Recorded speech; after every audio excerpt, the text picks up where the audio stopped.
धरणीधर परिड़ा मुक्तेश्वर प्रभात शाखार स्वयंसेवक प्रधान आचार्य सरस्वती शिशु विद्या मंदिर पारादीप।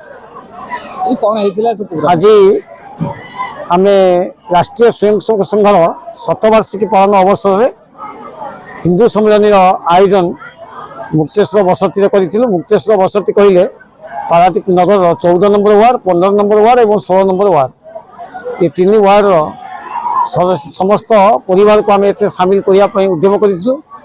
आमर प्रतिदिन आमर अटल बिहारी वाजपेयी जो अच्छी ट्रस्ट सामने जो पार्क अच्छी से पार्क नीतिदिनिया शाखा लगी था शाखार स्वयंसेवक मैंने पारादीप नगर अन्य शाखार स्वयंसेवक मान मिलित उद्यम ये कार्यक्रम आयोजित होमर जो संघर 7टी कार्यक्रम हाथ को नियाई। प्रथम आम पूर्ण गणवेश संघर गणवेश संचालन करूँ। आम युवा सम्मेलन करूँ। युवा सम्मेलन पर गृह संपर्क अभियान घरे घरे भारत मातार फटोचित्र को लेकर आम समस्त गृह संपर्क करूँ। बर्तमान अन्यतम चतुर्थ कार्यक्रम हिंदू सम्मेलन आयोजन होती मुक्तेश्वर बसती आमर प्रतिष्ठाता प्रभु शिव भगवान अवस्थान रही आम मंदिर को पसंद कलु एवं या आयोजन कर देखुं हजार हजार संख्यार आमर समस्त हिंदू समाज एकत्रित होती।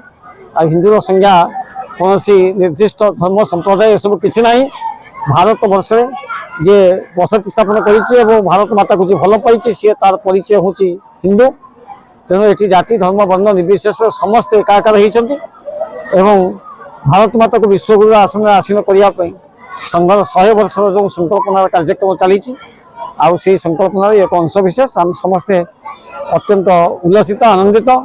आगामी दिन में अन्य बसती गुड़िक हिंदू सम्मेलन हम तापर ये कार्यक्रम एमती 2026 विजयादशमी पर्यंत चलो। विजयादशमी यहाँ समारोप हम 2025 विजयादशमी आरंभ हो।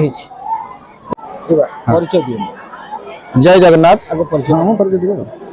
शारदा प्रसन्न नायक जगतसिंह जिलार सह बौद्धिक प्रमुख राष्ट्रीय स्वयंसेवक संघ आमर संघर शतवार्षिकी उत्सव उपलक्षे ये वर्ष सारा 7टी माने प्रोग्राम अच्छी से प्रोग्राम मध्य आमर जो हिंदू सम्मेलन होची समग्र हिंदू समाज विभिन्न विश्व शांति महायज्ञ गीता यज्ञ यही भाव यज्ञ करुच्ची कि हिंदू मान नाम कौन यज्ञ ना तो समग्र हिंदू समाज निजे से आर्थिक साहाय्य दे एक विशाल हिंदू सम्मेलन आयोजन कराइथिला। पूज्य साधु आमर चरण बाबा जे कि राजीव लोचन दास मठर महंत सी आसते एवं प्रांतीय अधिकारी डॉक्टर चित्तरंजन महांती आसते ये बौद्धिक कार्यक्रम है एवं 1,500 लोक आम प्रसाद सेवन व्यवस्था करूँ। संघर कार्य जो 6टी कार्य नहीं जे बर्तमान आम कौन नागरिक कर्तव्य नागरिक शिष्टता पर्यावरण स्वर जागरण एवं देश केमती गोटे उत्तम नागरिक हम और देश किपरि परम वैभवशाली राष्ट्र हम तापाई आम समग्र हिंदू समाज को सचेतन करुँ। आ हिंदू माने समस्ते भाई भाई कौन सी का माने जाति मत पंथ किसी ना समस्ते हिंदू ही सहोदर। तेना से कहते हिंदवा सहोदर सर्वे न हिंदू पतित भवेत। तो यही भाव में जदि समग्र हिंदू समाज एकाठी हे ताले आमे निश्चित रूप भारतवर्ष को विश्वगुरु रूपे प्रतिपादन करूँ।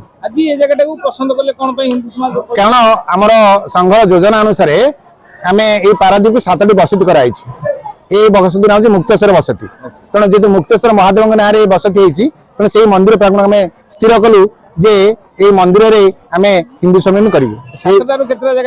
एवं आमर 2टी जगह हो सारा गोटे रत्नमठ जोटा नेहरू बंगला आमर अच्छी कपिलमुनि बसती जी हूँ मधुबन आ माँ मंगला हूँ पीपीएल धर्मेश्वर हूँ तारणीगड़ा आठरभांगी रामेश्वर बसती संडकुद यहीपरि 7टी बसती यहीपरि हिंदू सम्मेलन आयोजन कर द्वितीय हिंदू सम्मेलन थिला आमर पारादीप नगर यहीपरि सारा भारत वर्ष हिंदू सम्मेलन चली। लेटेस्ट न्यूज अपडेट पाई www.nowodisha.com को लॉगिन करंतु।